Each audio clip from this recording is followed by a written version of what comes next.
Je suis Monique Pinson-Charlot, je suis sociologue et j'ai réalisé avec Michel Pinson, mon mari, des dizaines de livres dans le cadre du statut privilégié de chercheur au CNRS sur les familles les plus fortunées de France.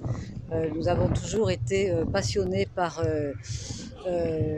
l'explicitation, par la personnification, par mettre du sang et de la chair sur le squelette de la domination, toujours passionné par l'analyse des rapports antagoniques entre les classes et toujours passionné par la façon dont les puissants s'arrangent pour masquer cet arbitraire.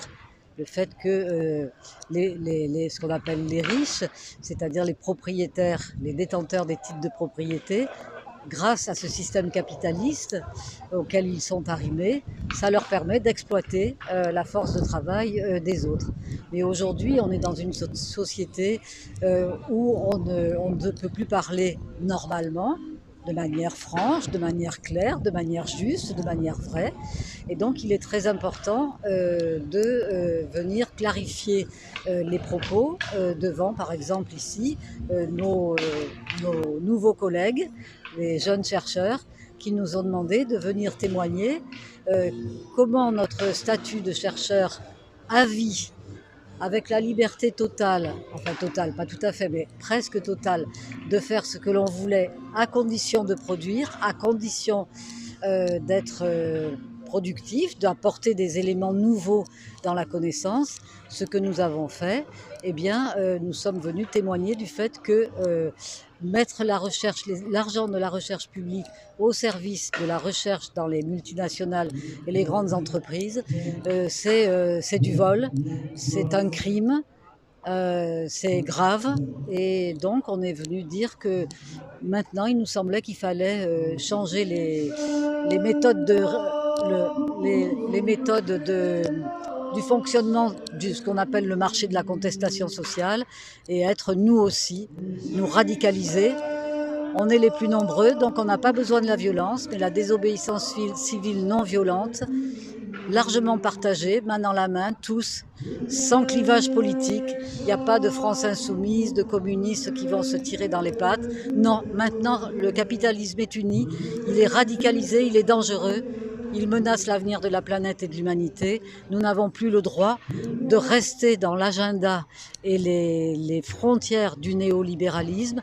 Nous n'avons plus le droit de nous contenter de ramasser les miettes du capitalisme.